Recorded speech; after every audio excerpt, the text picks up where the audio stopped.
आदाब सही director of royal IAS academy students. ये सारे लेक्चर्स जो भी हम आपको इस सीरीज में डाल रहे हैं वो सारी की सारी जो हमारी ऑनलाइन क्लासेस की रिकॉर्डिंग है। आगे आने वाली जितनी भी क्लासेस होंगी उस सभी की ऑनलाइन सीरीज आपको डालते रहेंगे और आप सभी को इससे डेफिनेटली बहुत बेनिफिट होगा। Thank you. कुछ समझ में आया भाई? समझ में आया कुछ? अभिषेक? Yes sir. हाँ सर। हाँ हाँ। तो ये बेसिकली दो अलग अलग अप्रोच हैं, एक्सट्रीमिस्ट एंड मॉडरेट्स। पीरियड अलग अलग है, मेंस में भी प्रीलिम में इसमें अच्छे क्वेश्चन आते हैं, हम देखेंगे। चलिए फिर आगे चलते हैं। अब इस पीरियड में को भी मैं और अलग तरीके से हमने करा है, वो है जैसे उस समय जैसे हमने लास्ट टाइम छोड़ा था वॉयसरॉय जो 1884 तक, अब 1884 के बाद डफरिन आते हैं। तो ये हम वॉयसरॉय के पीरियड वाइज जो जो इम्पोर्टेंट घटनाएं घटी हैं 1885 तक वो भी थोड़ा सा देख लेते हैं। तो थोड़ा हमें कई बार लिंक करने के लिए आइडिया पूछा जाता है, तो उसके बारे में जो घटनाएं घटी और क्या थी वो मैं प्रीलिम्स के क्वेश्चंस के हिसाब से भी यहाँ पर दे दिया है मैंने। देख लीजिए, जैसे लॉर्ड डफरिन है 1884 से लेकर 1888, यहाँ पर हमने लास्ट टाइम वॉयसराय का छोड़ा था। तो sorry, third Anglo Burmese war हुआ था बर्मा के साथ हमारे ब्रिटिशर्स के, बेसिकली 3 वॉर हुए थे। ये थर्ड वॉर जो है डफरिन के समय 1885 से 86 तक हुआ था। इस वॉर में बेसिकली मोटिव जो ब्रिटिशर्स ब्रिटेन का था वो फ्रेंच को वहां से हटाना और चाइना सी तक पहुंच जाना, हमारा विस्तार कर लेना।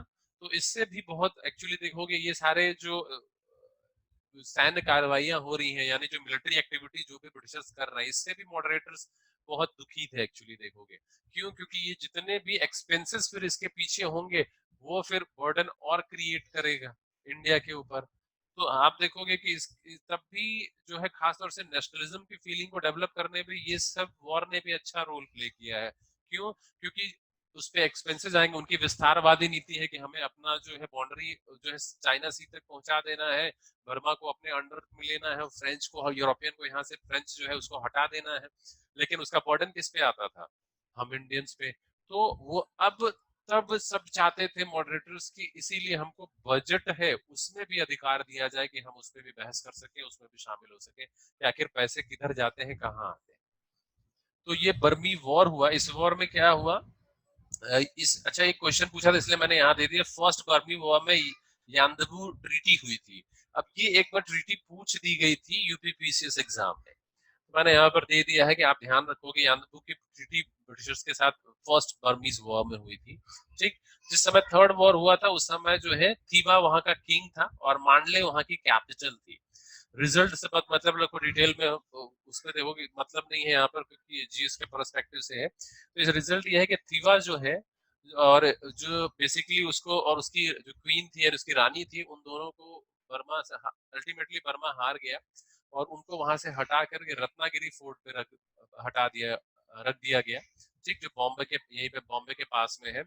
1 जनवरी 1886 को जो है एक डिग्री के थ्रू बर्मा को जो है ब्रिटिश इंडिया प्रोविंस के अंदर शामिल कर दिया गया। 1916 में थिबा जो है वो उनकी डेथ हो गई थी।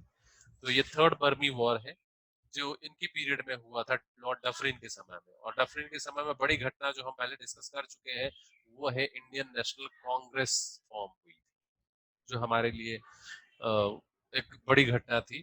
फिर Bengal tenancy act and Punjab tenancy act है, थोड़ा सा ब्रीफ बता देता हूँ ये है क्या, बेसिकली उतना जरूरत नहीं है जानने की।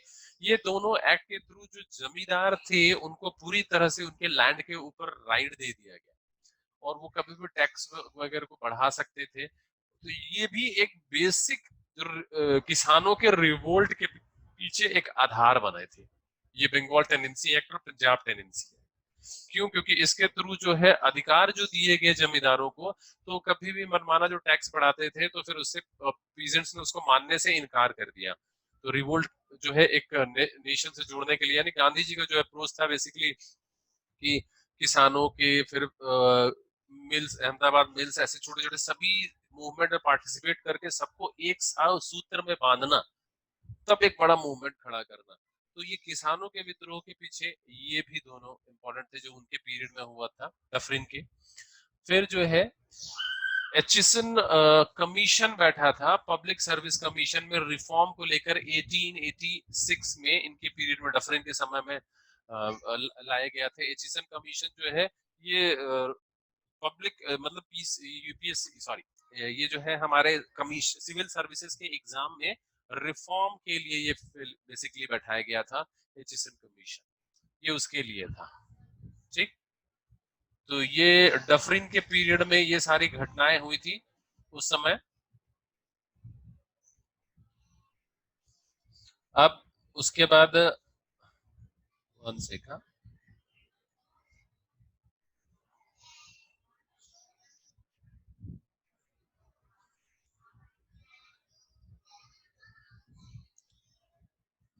वन सेकंड अभी बताए तो उसके बाद जो डफरिन के समय में कुछ और,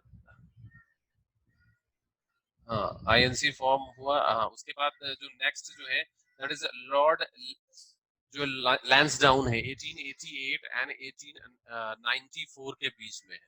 इनके समय पे जो प्रमुख घटनाएं घटी थी वो है इंडियन काउंसिल एक्ट 1892 आया था। अब इसको हम समझ लेते हैं, थोड़ा सा ये पॉलिटी का सब्जेक्ट है लेकिन इसमें भी है, तो यही है तो इसमें मैं बता देता हूँ ये घटना क्या हुई थी।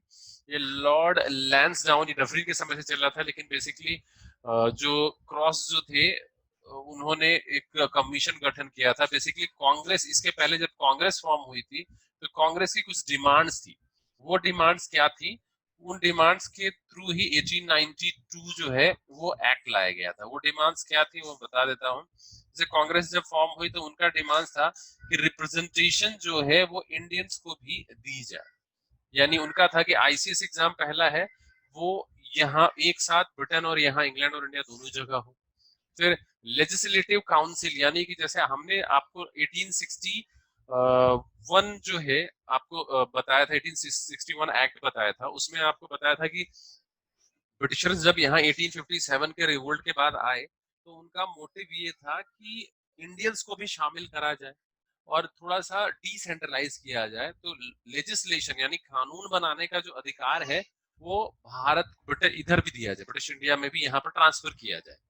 तो इसीलिए आपने देखा था उस समय 6 to 12 जैसे 4+1 मेंबर हुए थे जो कैबिनेट में थे, अलग अलग कैबिनेट बना हुआ था।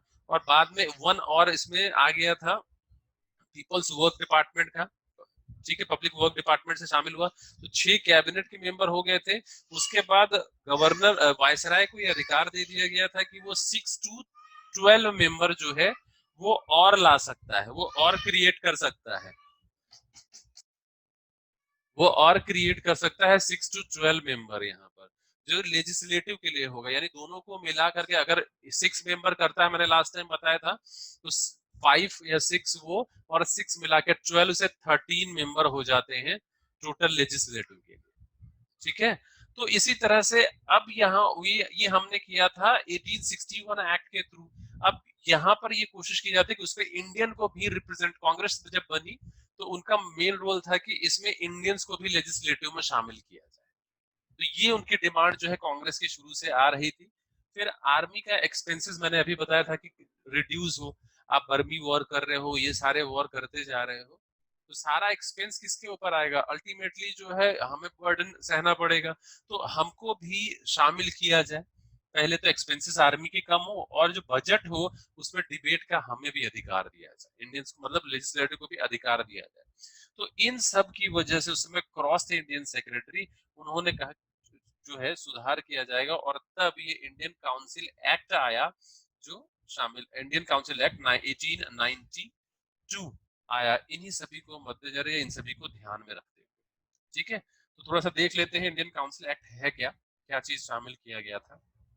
देखो इसमें क्या किया गया था, size of legislation council of India, यानी लेजिस्लेशन काउंसिल पहले 6 to 12 मेंबर जो गवर्नर ला सकता था, वाइसराय ला सकता था रिप्रेजेंटेशन के लिए, प्लस प्लस 6 मेंबर वो हो गए थे 74 में, एक मेंबर और जोड़ करके, तो लेजिस्लेटिव काउंसिल के नंबर और बढ़ सके। तो इस एक्ट के थ्रू बढ़ाया गया उस नंबर को। इसमें नंबर क्या शामिल कर दिया गया, इसमें एडिशनल नंबर जो दो काउंसिल हो गए, तो प्रोविंस की लेजिस्लेशन का अधिकार दे दिया गया था 61 में, आपने देखा था। और प्रोविंस के नंबर भी बढ़ा दिए गए थे, जैसे बंगाल है, मद्रास है, बॉम्बे है, उसके बाद अवध है, नॉर्थ वेस्टर्न प्रोविंस और दो बना दिए गए थे, अवध और नॉर्थ वेस्ट प्रोविंस। तो इनको भी अपने प्रोविंस के अंदर क्या कर दिया गया था, कानून बनाने का अधिकार दिया गया था, लेजिस्लेशन का अधिकार दिया गया था। साथ में सेंट्रल लेजिस्लेटिव जो काउंसिल है उनको भी अधिकार दे दिया गया था लॉ बनाने का। तो यहाँ पर क्या कर दिया गया कि पहले उनके नंबर कितने थे 61 में, 6 to 12 होंगे। यहाँ पर उनके नंबर जो है अधिकार ये दे दिया है कि 10 to 16 मेंबर जो है लेजिस्लेटिव में शामिल होंगे। ठीक। अब वो मेंबर कहाँ से आएंगे, वो रिकमेंडेशन से आएंगे लेजिस्लेटिव काउंसिल जो स्टेट प्रोविंस के होंगे, बंगाल, बॉम्बे, मद्रास और वेस्ट फ्रंट के लोग जो है वो नॉमिनेट, मतलब वो अपने बीच से वहां कर सकते हैं। तो ये 10 to 16 मेंबर जो है वो बढ़ा दिए गए लेजिस्लेटिव काउंसिल। और इसमें नॉन ऑफिशियल मेंबर को भी शामिल किया जाने लगा, स्टेट लेजिस्लेटिव में भी नॉन ऑफिशियल मतलब जो इंडियंस है उनको भी शामिल किया जाने लगा। अब लेजिस्लेटिव में हर प्रोविंस में जो है नंबर्स बढ़ाए गए मेंबर के। देखोगे बंगाल में 20 मेंबर शामिल किए गए, मद्रास में 20, बॉम्बे में 8, अवध में 15 और नॉर्थ वेस्ट प्रोविंस में 15 मेंबर शामिल किए गए। ठीक। 24 टोटल मेंबर होंगे, 5 वर इंडियंस थे, 5 इंडियंस जाएंगे इसमें से। और मेंबर जो होंगे उनको ये अधिकार दिया गया कि वो क्वेश्चन पूछ सकते हैं बजट के ऊपर और पब्लिक इंटरेस्ट में भी। लेकिन उनको ये अधिकार दिया है कि भाई आप कर तो ऐसे सकते हो, लेकिन 6 दिन की आपको नोटिस देनी, 6 days नोटिस इज रिक्वायर्ड। ठीक। और उनको ये भी, लेकिन ये अधिकार तो दे दिया गया, बट इतना भी नहीं दिया गया, उन्हें कहा गया कि भाई आप सप्लीमेंट्री क्वेश्चन नहीं पूछ सकते। ठीक। तो कोई मतलब नहीं था उसका। फिर the principle of representation initiate करा गया। अब उसमें जो स्टेट में जो रिप्रेजेंटेशन के लिए रिकमेंडेशन कहाँ कहाँ से जाता था, डिस्ट्रिक्ट बोर्ड से, यूनिवर्सिटी से, म्यूनिसिपालिटी से, चैम्बर ऑफ कॉमर्स से, जमींदार वर्ग जो था क्लास, यानी इनडायरेक्ट इलेक्शन का एक तरह से हामी भरी गई। इनडायरेक्ट इलेक्शन यानी जो स्टेट लेजिस्लेटिव था उसमें रिप्रेजेंटेशन इन जगहों से जाने लगा। ठीक। अब जैसे कि आप देखते हो आज भी विधान परिषद जो है ये स्टेट काउंसिल की बात की जा रही है, विधान परिषद में भी यहाँ से जाता है। तो विधान परिषद में इन सभी स्टेट यानी प्रोविंस में, ये प्रोविंस का दे रहा है यहाँ नीचे, ये प्रोविंस में इन सब जगहों से, स्टेट प्रोविंस में, स्टेट काउंसिल में यहाँ से भी लोगों को अधिकार दे दिया है कि ये लोग चुन के भेज सकते हैं, एक तरह से इनडायरेक्ट इलेक्शन की शुरुआत। फिर लेजिस्लेटिव काउंसिल जो है उनको एम्पावर किया गया कि वो empower to make new law. ठीक। पुराने लॉ को रिपील करके वो ला सकते हैं गवर्नर जनरल की, लेकिन परमिशन के बाद ही ऐसा कर सकेंगे। ठीक। और first step towards the representation from the government, और पहली बार शुरुआत की गई रिप्रेजेंटेशन देने का सरकार के अंदर। तो ये जो है एक तरह से ये जो काम किया गया बेसिकली 1888 1894 में, तो ये इस पीरियड में 1892 एक्ट है, बेसिकली हम कहेंगे फर्स्ट टाइम जो रिप्रेजेंटेशन की शुरुआत हुई, ऐसा माना जाता है। ठीक। लॉर्ड लैंसडाउन ने जो एक और इम्पोर्टेंट काम किया था वो था कि ड्यूरेंट कमीशन फॉर्म किया था। ड्यूरेंट कमीशन 1893 में उन्होंने फॉर्म किया था। ये international border between British India and Afghanistan उसके बीच में जो क्रिएट करना था, उसके लिए बाय मॉर्टिमर ड्यूरेंट जो थे उनकी चेयरमैनशिप में इन्होंने क्रिएट किया था। British diplomat of Indian civil services के थे ये, और अब्दुल रहमान खान जो अफगान आमिर थे, इन लोगों ने मिलकर के ये फॉर्म किया था। ये इनके पीरियड में हुआ था। उसके साथ ही इन्होंने किया था the age of consent act जो लाया गया था उस समय। Age of consent act basically 1891 के में आया था। इसमें क्या है कि फीमेल के लिए जो एज ऑफ कंसेंट यानी मैरिज के लिए जो एज है उसकी एज 10 से 12 इंक्रीज कर दी गई थी। इसके साथ एक और इन्होंने काम किया था ओपियम कमीशन 1893 में उन्होंने क्रिएट किया था। इसमें बेसिकली इन्होंने इंक्वायरी की थी रिजल्ट के लिए जो ओपियम यानी अफीम का जो यूज होता है उसको प्रोहिबिट किया जाए या नहीं, क्योंकि उसकी पॉसिबिलिटी ये थी कि जिस लिमिट तक इसमें जो छूट दी गई थी जो मेडिसिनल जिस पर्पज से यूज किया जाता है उससे ज्यादा एक्सेस ना हुआ हो, लेकिन इस कमीशन का रिपोर्ट पॉजिटिव निकला। इसलिए इसे नहीं ऐसा किया गया, इसे बैन नहीं किया गया। अब नेक्स्ट जो हमारे थे ये थे लॉर्ड एल्गिन। इनके समय में भी अकाल, इनके समय में अकाल एक्चुअली आया था, बहुत फेमाइन जबरदस्त इंडिया में। इनके समय कोई खास घटनाएं नहीं घटी, लेकिन कुछ एक दो हैं जिनके बारे में डिटेल थोड़ा सा बता देता हूँ। पहला है लॉर्ड एल्गिन के समय जो होता है वेलबी कमीशन फॉर्म किया गया था, ठीक, जो एक्स्ट्रा वेस्टफुल, यानी ऐसा था कि ब्रिटेन में कि जो कुछ पैसे हैं वो गलत जगहों पे एक्सपेंस हो रहे हैं, तो उसकी स्क्रूटनी के लिए बेसिकली वेलबी कमीशन फॉर्म किया गया था, जिसका ऑफिशियल नाम रॉयल कमीशन, ठीक। एक बड़ी घटना उस समय हुई थी, पहली बार मिलिटेंट कह सकते हैं या एक्टिविटी उस समय फर्स्ट हुआ था, जिसमें क्या किया गया था 22 जून 1897 में दामोदर हरि चापेकर, जिसे चापेकर ब्रदर, चापेकर बंधु कहते हैं, बालकृष्ण हरि चापेकर, इन्होंने एसोसिएट यानी मार दिया था ब्रिटिश ऑफिशियल डब्ल्यू सी रैन को, एंड उसके एक मिलिट्री स्क्वाड थे उनके लेफ्टिनेंट आयरिस, पुणे में। घटना थोड़ा सा मैं बता देता हूँ, एक कहानी। हुआ क्या था उस समय, ये कमिश्नर कमीशन प्लेग कमीशन बनाया गया, तो उस समय क्या हुआ था, पुणे में जबरदस्त एक प्लेग बीमारी बहुत जबरदस्त पुणे में फैली थी। तो इसको कंट्रोल करने के लिए ब्रिटिश गवर्नमेंट ने क्या किया कि एक कमीशन फॉर्म किया जिसके चेयरमैन थे डब्ल्यू सी रैन। तो ये चेयरमैन थे, इनको दिया गया था काम कि भाई आप जो है कंट्रोल करो इसको, ताकि ये बहुत जगह बढ़े नहीं। इसमें बुरी हालत ये हो गई थी, आप समझो 800 से मतलब उसमें 800 कह रहा हूं, बहुत सारे लोग जो है मारे गए, मर गए प्लेग के थ्रू। आधे लोग तो पूना छोड़ करके भाग गए पुणे से। तो मतलब सिचुएशन बहुत ही खराब थी। प्लेग एक बड़ी महामारी, जैसे आज कोरोना बड़ा पैंडेमिक बना हुआ, वो एपिडेमिक था, मतलब उस एरिया में फैला हुआ था, जबरदस्त फैला हुआ था। इनको रोकने के लिए भेजा गया, लेकिन इन्होंने उल्टा ही काम किया। इन्होंने डॉक्टर्स को अपॉइंट करना था, इन्होंने डॉक्टर्स को ना अपॉइंट करके वहां पर ऑफिसर्स, मतलब वो क्या करते थे, एक तरह से समझो कि सोल्जर्स लगा दिए, ऑफिसर्स उसमें अपॉइंट कर दिए, 800 ऑफिसर अपॉइंट किए। उनका काम क्या होता था, घर घर में घुसो, इंस्पेक्शन करो। उसमें वो नहीं देखते थे जो रिलीजन है उस पे उन्होंने आघात किया, मतलब कहीं भी घुस जाते थे। फिर ना ही देखना है कि फीमेल है कि मेल है, महिलाओं के साथ भी उन्होंने अच्छा बिहेव नहीं किया। इवन गोपाल कृष्ण गोखले ने आरोप लगाया कि 2 महिलाओं के साथ इन्होंने जो है गलत तरीका किया, यानी उनको अब्यूज किया 2 महिलाओं को। तो ये भी आरोप उस पर लगाया जिसको इन्होंने मना किया था, ऐसा नहीं किया।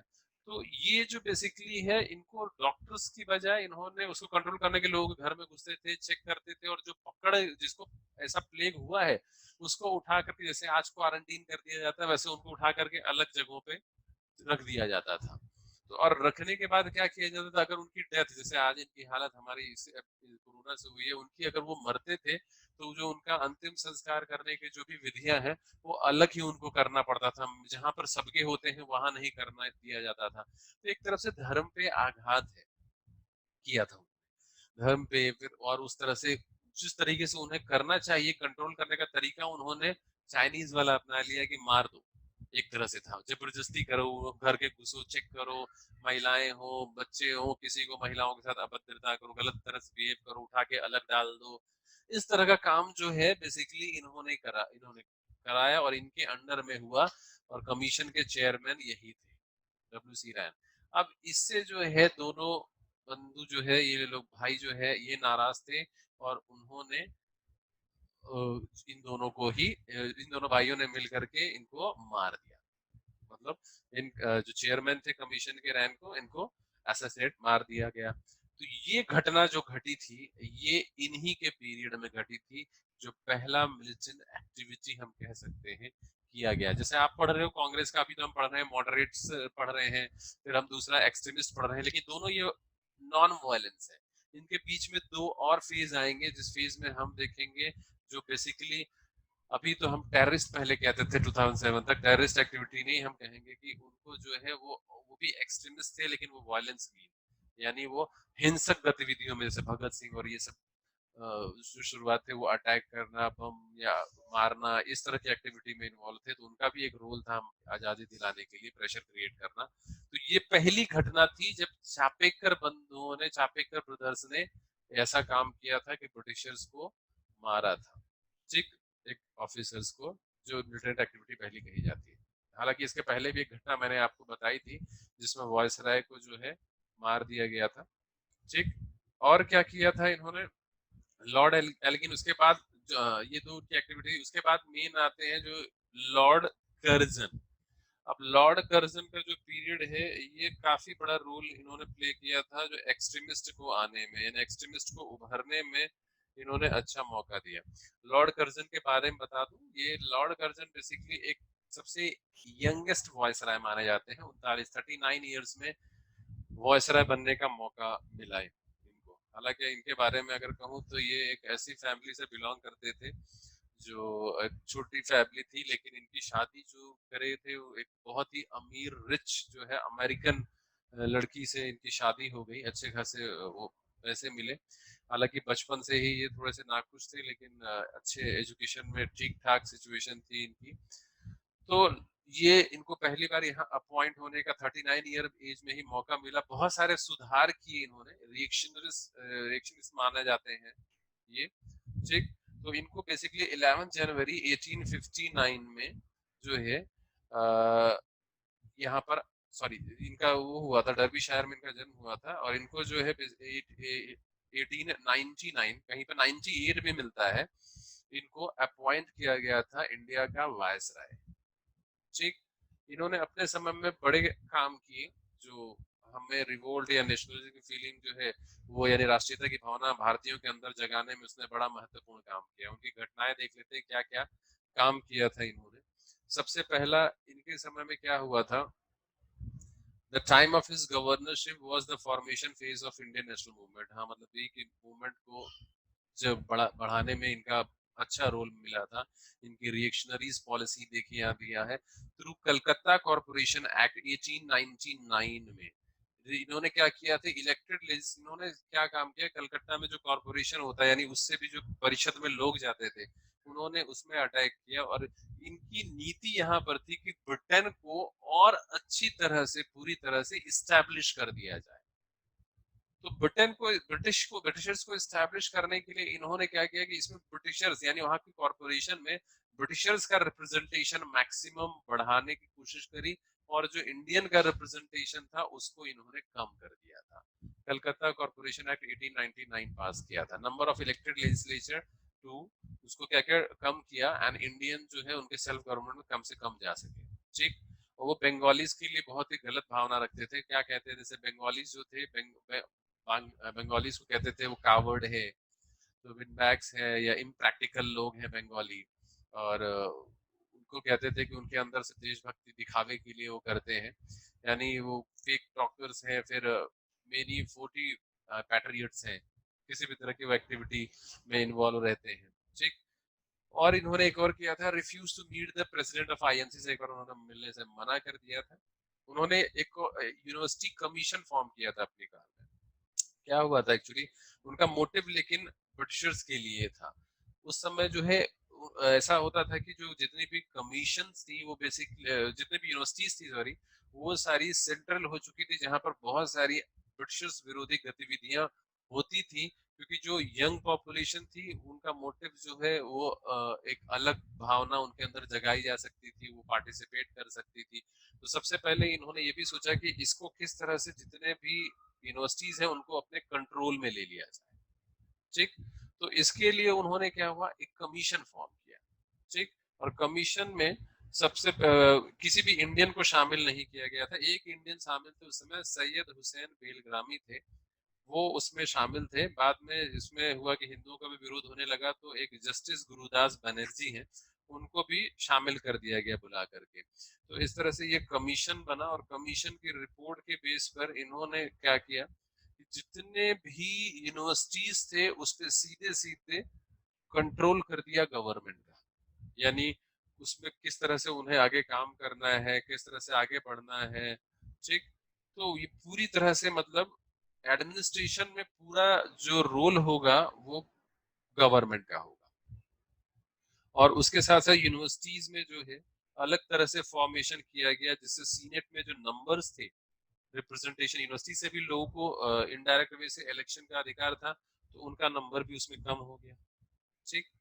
उसके बाद इन्होंने क्या किया था, एग्रीकल्चर रिसर्च इंस्टीट्यूट पूषा, जो आज भी है वहां पर, पूषा एग्रीकल्चर रिसर्च इंस्टीट्यूट, तो पहले वो बिहार बंगाल प्रेसिडेंसी के अंदर में आता था। एक रिसर्च इंस्टीट्यूट एग्रीकल्चर को लेकर के उन्होंने एस्टेब्लिश किया था, तो ये काम किया था। उसके बाद उन्होंने पुलिस रिफॉर्म की काम किया था, पुलिस डिपार्टमेंट भी अलग से फॉर्म किया गया था।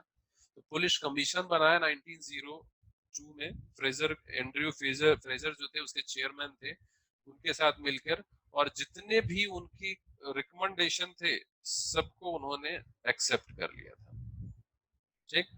और उन्होंने बताया कि ये डिपार्टमेंट सबसे ज्यादा करप्ट है, इसको सही किए जाने की जरूरत है। और उन्होंने पहली बार कहेंगे कि इन्वेस्टिगेशन, यानी हम कहेंगे गुप्त विभाग, जैसे आई इंटेलिजेंस विभाग जो है उस समय डिपार्टमेंट फॉर्म किया था।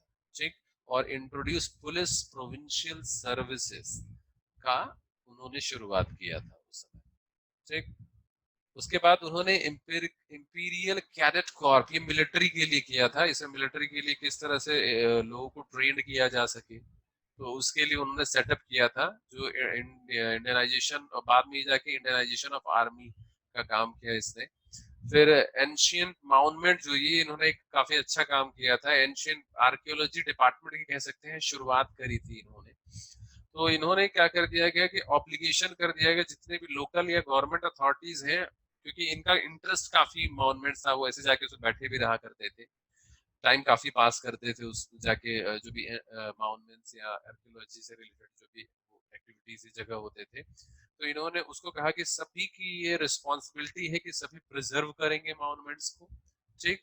उनके आर्कियोलॉजिकल इंपॉर्टेंस ताकि उसकी बनी रहे, अगर कोई उसको डिस्ट्रॉय करता है तो उसे ऑफेंस करार दे दिया कि एन ऑफेंस होगा और उसके अगेंस्ट जो है उन्हें सजा मिलेगी। और पहली बार इन्होंने आर्कियोलॉजिकल डिपार्टमेंट क्रिएट किया, तो ये काफी अच्छा काम किया था। एक और इन्होंने काम ये किया कि ब्रिटिश पाउंड जो है उसको यहाँ पर लीगलाइज कर दिया, और एक pound, 1 pound is equal to 15 rupees, ये उन्होंने यहाँ पर काम किया, ब्रिटिश पाउंड को यहाँ पर लीगलाइज कर दिया। उस sorry, उसके बाद इन्होंने अलग से यहाँ पर रेलवे डिपार्टमेंट, एक अलग से रेलवे बोर्ड फॉर्म करने की कोशिश करी थी। ठीक। सर रॉबर्टसन चेयरमैन थे उसके, तो एक रेलवे कमीशन बनाया, और उसके बाद जो रिपोर्ट आई उसके उसको मिला करके एक अलग रेलवे बोर्ड ही बना दिया, और रेलवे को स्टेट के अंदर और डेवलप करने की कोशिश करी इन्होंने, तो काफी डेवलपमेंट हुआ। इसी तरह से इरिगेशन को डेवलपमेंट के लिए काम किया। फिर फेमाइन कमीशन बनाया था, ये मैंने बताया था, जब ये आए थे तभी अकाल जबरदस्त आया हुआ था, इन्होंने कमीशन बना दिया, लेकिन उसके बावजूद कमीशन की काफी रिकमेंडेशंस आई कि किस तरह से, जैसे पहले के जो फेमाइंस आए थे उसमें भी भुगतान हम भुगत चुके थे, कि जहाँ फेमाइंस आते थे फिर वहाँ महामारियां आ जाती थी, तो वहाँ रेलवे की पहुंच नहीं हो पाती थी। तो इंटीरियर में भी रेलवे का डेवलपमेंट हो, ताकि हम वहां तक जो है दवाओं यानी मेडिसिन पहुंचा सकें, खाने के सामान पहुंचा सकें। लेकिन उसके बावजूद टारगेट ये रखते थे कि कोई एक्स्ट्रा फालतू एक्सपेंसेस, यानी एक्सपेंसेस जो है न जाए, एक लिमिटेड एक्सपेंसेस में ही काम हो। तो ये काम इन्होंने किया था, एक कमीशन बनाया था, सर एंथनी मैकडोनाल्ड थे उसके चेयरमैनशिप में। फिर सबसे बड़ा जो इन्होंने काम किया वो था बंगाल डिवीजन। ठीक। इसको हम डिटेल में पढ़ेंगे, हरा के बंगाल बंगाल डिवीजन को। तो बंगाल डिवीजन का इन्होंने काम किया था।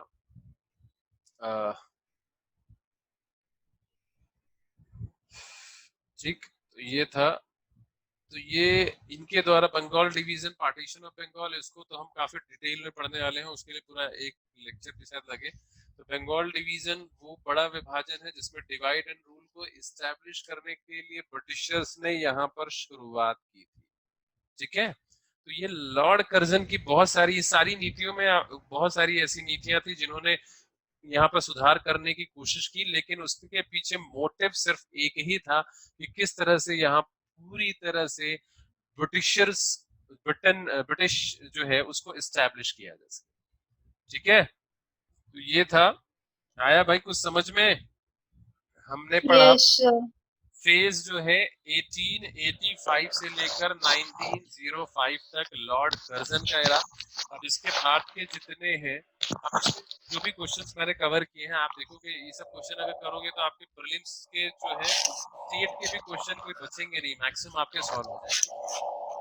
और मेंस में इससे रिलेटेड एनालिसिस बहुत सारे आते हैं। जैसे अगर कर्जन की बात करें तो कर्जन एक ऐसे वॉइसराय थे जो जिन्होंने नेशनल मूवमेंट के पीछे जो है उसको एस्टैब्लिश करने के लिए अपना बड़ा रोल प्ले किया। तो उनकी जो भी एक्टिविटी उन्होंने करी गई उस समय फेमाइन का क्या रोल था, जो कमीशन बनाया, तो जो जो चीजें थी वो उसमें डालोगे। तो ये, हाँ, कुछ इसमें डाउट है किसी को क्या? No sir. ओके, चलो ठीक है। तो फिर आज हम ये करते हैं, फिर नेक्स्ट टाइम जो है हम इसके आगे 1905 से ले चलेंगे। इसका मैं वो डाल दूंगा आपको डिटेल, वीडियो जो है वो रिकॉर्डिंग है वो मैं आपको डाल दूंगा, आप देख लीजिएगा उसको। ठीक है, चलो हम यहीं पे एंड करते हैं आज का। ओके।